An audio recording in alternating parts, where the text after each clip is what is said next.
ये लीजिए पापा इस महीने की सैलरी। अरे वाह, तुम्हारी सैलरी आ गई। अच्छा हुआ, अब से ना सैलरी हर महीने मुझे दिया करना और घर के सारे खर्चे ना अब से मैं चलाऊंगी। पापा जी को पैसे देने की कोई जरूरत नहीं है। साक्षी ये क्या बोल रही हो तुम? जब से मैंने कमाना स्टार्ट किया है हर महीने सैलरी मैं पापा के हाथ में ही देता हूँ, तो तुम क्यों ले रही हो? हाँ, दे तुम पापा को पैसे, लेकिन अब से हर महीने अपनी सैलरी ना मेरे हाथ में देना, क्योंकि अब से घर खर्चा मैं चलाऊंगी। और वैसे भी तुषार, तुम्हें पता है जब तुम पापा को पैसे देते थे ना तो मुझे हर महीने अपने खर्चों के लिए ना ऐसे गिड़गिड़ा के पैसे मांगने पड़ते थे, और वो ना मुझे बिल्कुल भी पसंद नहीं है। और वैसे भी मैं इस घर की बहू हूँ और हर जगह बहू ही घर की जिम्मेदारी संभालती है, तो मैं कौन सा गलत बोल रही हूँ तुमसे कुछ? देखो साक्षी, मैं पापा के हाथ में हर महीने सैलरी इसलिए देता हूँ क्योंकि पापा को अच्छे से पता है कि पैसा कहाँ खर्च करना है और कहाँ नहीं। अरे तो क्या हो गया, अब से तुम पैसे मुझे ही दोगे, देखो फाइनल हो चुका है। और वैसे भी पापा जी अब बूढ़े हो चुके हैं, इनकी पूजा पाठ की उम्र है, कहाँ आप घर संभालेंगे? और कितनी बार तो ना ये भूल जाते होंगे पैसे रख के, क्योंकि बूढ़े हो गए हैं, याददाश्त कमजोर हो ही गई होगी, और हम ढूंढते रह जाते हैं कि पैसे कहाँ चले गए, पैसे कहाँ चले गए। देखो साक्षी, बहुत ज्यादा बोल रही हो, हद से आगे मत बढ़ो तुम। अरे मैं क्या गलत बोल रही हूँ तुषार? अरे नहीं बेटा, कोई बात नहीं। बहू अगर सोच रही है कि वो घर संभालेगी तो इसमें बुरा ही क्या है। और मुझे देखो ना, मैं तो बूढ़ा हो ही गया हूँ, पता नहीं आज हूँ 10 साल बाद नहीं हूँ, 5 साल बाद नहीं हूँ, क्या पता। और पता नहीं बेटा कब बुलावा आ जाए। और वैसे भी बहू ठीक तो कह रही है, अगर वो घर संभालना चाहती है तो संभालने देना उसे घर, ये तो उसकी जिम्मेदारी भी है। और बेटा अभी नहीं सीखेगी तो फिर कब सीखेगी, है ना?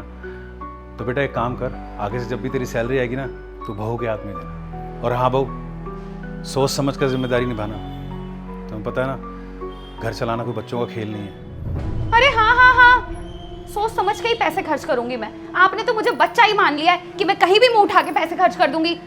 मेरे को अच्छे से पता है कि कहाँ पैसे खर्च करने चाहिए और कहाँ नहीं, मुझे बच्चा समझने की जरूरत नहीं है। देखो साक्षी, पापा के कहने पे तुम्हारे हाथ में सैलरी दे दी है मैंने, लेकिन हाँ कोई भी ऐसा फालतू खर्चा मत करना, समझी? अरे हाँ, अच्छे से पता है मुझे भी कि कैसे खर्चा करना होता है, बच्चा समझने की जरूरत नहीं है मुझे, पागल समझ के रखा है।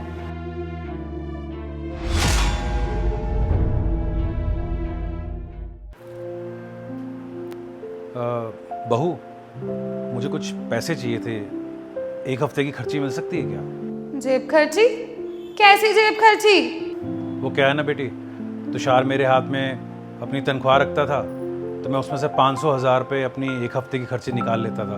अब बेटा सैलरी तो तुषार ने तुम्हारे हाथ में दे दी है, तो मैं सोच रहा था कि अगर मुझे एक हफ्ते की खर्ची मिल जाती। पापा जी, मुझे तो नहीं लगता कि आपका कोई खर्चा होगा इस घर में।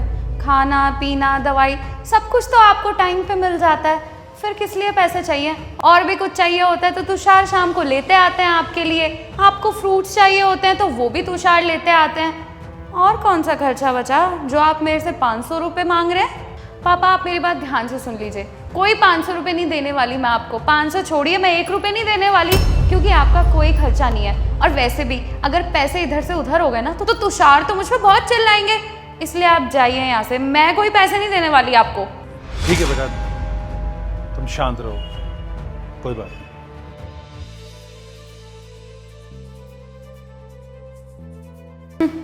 आए बड़े 500,000 रुपये मांगने वाले, अब पता चला तुषार की सैलरी कहाँ गायब हो जाती थी।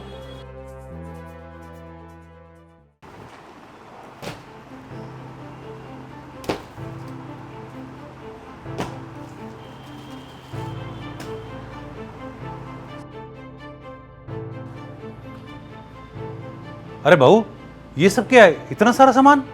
क्या ये सब मेरी ज़रूरत का सामान है, मेरे कुछ कपड़े और मेकअप है, ये तो मुझे मंगाना ही पड़ेगा। और वैसे भी आप ही तो कहते हैं कि घर में सूट पहन के रहा करो, इसलिए सूट मंगाया है मैंने कुछ। अरे फिजूल खर्ची है, और ऐसी तुम फिजूल खर्ची करोगी तो घर कैसे चलेगा भाई? देखो पापा जी, आपको ना मैं एक बात क्लियर करना चाहती हूँ, मैं कोई छोटी बच्ची नहीं हूँ जिसको आप ये सिखा रहे हो कि पैसे कहाँ खर्च करने और कहाँ नहीं। और आपको क्या लग रहा है मैंने ये सब बेफालतू में ऑर्डर किया है? अरे मेरे पास सूट नहीं है, आप ही लोग बोलते हो ना कि रिश्तेदारों के आगे सूट पहन के रहा करो, इसलिए मैंने सूट ऑर्डर करे हैं। मेकअप खत्म हो गया था मेरा, तो इसलिए मैंने मेकअप ऑर्डर करा है, कुछ भी फालतू में ऑर्डर नहीं किया है मैंने। और आप ना मुझे ये सब दोबारा बोलने मत आना, और मुझे सिखाना तो बिल्कुल भी मत, क्योंकि मुझे ना टोका टाकी बिल्कुल भी पसंद नहीं है, तो दोबारा करने की जरूरत नहीं है। ठीक है बहू, अगर तुझे लगता है कि तू जिम्मेदारी से घर चला रही है तो मैं आगे से तुझे कुछ नहीं कहूँगा, ठीक है?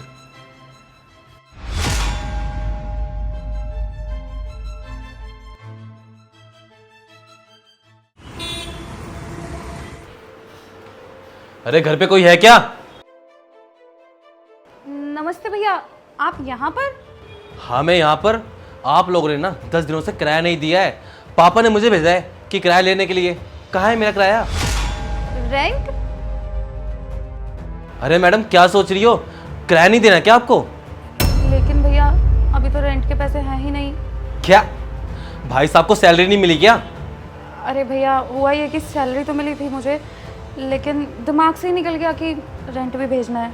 अरे मैडम जब आपके पति को सैलरी मिल गई थी तो किराया अलग से निकाल के रखते ना। आप लोग भूल गए हो क्या कि आप एक किराए के घर में रहते हैं? भैया वो अरे हर्ष भाई, आप यहाँ पर क्या हुआ? रेंट मिला नहीं क्या? अरे भाई साहब कहाँ मिला है मुझे अब तक किराया? अगर किराया मिल जाता तो मैं यहाँ थोड़ी ना होता, अब तक चला जाता। अरे साक्षी, ये मैं क्या सुन रहा हूँ? तुमने हर्ष को अभी तक पैसे नहीं दिए क्या? नहीं तुषार, रेंट नहीं दिया मैंने। क्या बकवास कर रही हो? क्यों नहीं दिए? दिए थे ना मैंने तुम्हें। अब 1 मिनट भैया, अब जाओ अंदर से पैसे लेके आओ। तुषार रेंट के पैसे नहीं है मेरे पास। नहीं है मतलब? अरे कहाँ है पैसे? खर्च हो गए। क्या कहा तुमने? सारे पैसे खर्च कर दिए? अरे तुमने 10 दिन के अंदर अंदर सारे पैसे खर्च कर दिए। तुम्हें पता नहीं था क्या कि हमें घर का किराया देना होता है? और तुमने ऐसे ही फिजूल में उड़ा दिए पैसे। मुझे नहीं पता था साक्षी कि तुम इतनी लापरवाह निकलोगी। बोला था ना फिजूल खर्ची मत करना। अरे भाई साहब ये अपना फैमिली मैटर ना ये बाद में सुलझाना। मुझे मेरे किराए से मतलब है। हाँ मेरा किराया दीजिए, मुझे भी ना EMI भरनी है। भैया देखिए, आई एम रियली सॉरी। आप टेंशन मत लीजिए, आपको आपका रेंट मिल जाएगा। बस मुझे 10 दिन की मोहलत दीजिए, मैं आपको आपके पैसे दे दूंगा। देखिए भाई साहब मुझे कुछ नहीं पता, मुझे भी आगे पैसे देने पड़ते हैं। मेरे भी बैंक में लोन जाते हैं, मेरे भी लोन ले रखा है, किस्तें भरनी होती है। मुझे मेरे पैसों से मतलब है। हाँ मेरा पैसा दीजिए बस। पता नहीं भाई साहब, हर महीने ना आप टाइम से पहले ही किराया दे देते थे, लेकिन अब क्या हुआ? अब तो इतना टाइम हो गया, पूरे 10 दिन हो गए, आप लोगों ने किराया ही नहीं दिया है। अरे नहीं रुको तुषार,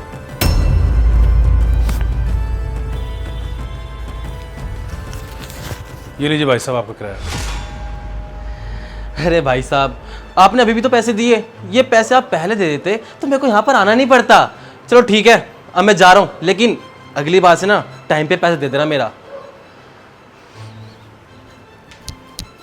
साक्षी, ये क्या सुन रहा हूं मैं? हाँ, तुम्हारी वजह से आज मकान मालिक का बेटा हमारे घर में आ गया पैसे मांगने। तुमने ना मेरी इज्जत छोड़ी नहीं बिल्कुल भी मार्केट में। अरे यार, उसके सामने कितना जलील होना पड़ा मुझे। हाँ, और तुमने सारे पैसे 10 दिन के अंदर अंदर खर्च कर दिए। पूरे 50,000 रुपए अपनी फिजूल खर्ची में उड़ा दिए। और क्या कह रही थी तुम कि तुम घर की खर्ची संभाल लोगी, इन पैसों को सही जगह यूज करोगी, फिजूल खर्ची नहीं करोगी। तो क्या है ये सब? अरे वो तो शुक्र है पापा जी का कि इनके पास पैसे बचे हुए थे। मैंने ना जब भी हर महीने पापा जी के हाथ में पैसे दिए, इन्होंने कहीं फिजूल खर्च नहीं करे और अब उल्टा पैसे बचाए हैं इन्होंने। लेकिन आज तुमने ना ये साबित कर दिया कि तुम कितनी लापरवाह हो। गलती कर दी मैंने तुम्हारे हाथ में पैसे थमा के। और ये क्या है? ये क्या कपड़े पहने हुए हैं तुमने? बहुत बोलती हो कि सूट साड़ी पहनती हूँ इसलिए खरीद देती हूँ। क्या कपड़े हैं ये? मेरा तो दिन ही खराब कर दिया तुमने आज। वो तो अच्छा हुआ पापा के पास पैसे थे, वरना हमें सड़क पे सोना पड़ता आज।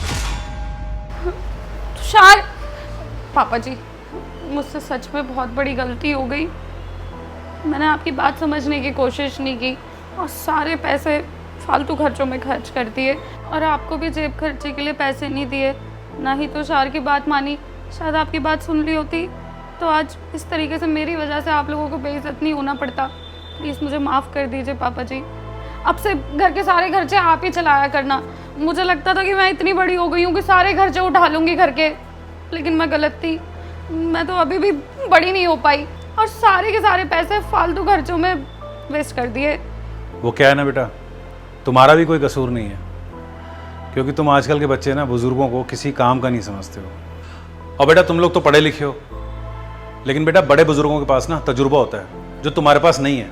लेकिन ऐसी बात नहीं कि तुम्हारे पास वो तजुर्बा होगा नहीं, तुम सीखोगे तो तुम्हें एक्सपीरियंस मिलेगा। और बेटा दिल छोटा मत करो, बच्चों से अक्सर गलतियां हो ही जाती हैं। और बेटा तुम अब टेंशन बिल्कुल मत लो, बस ये याद रखना आगे से ऐसी गलती दोबारा ना हो। ठीक है पापा जी, आइंदा से ना मैं ध्यान रखूंगी ये बात। I am sorry.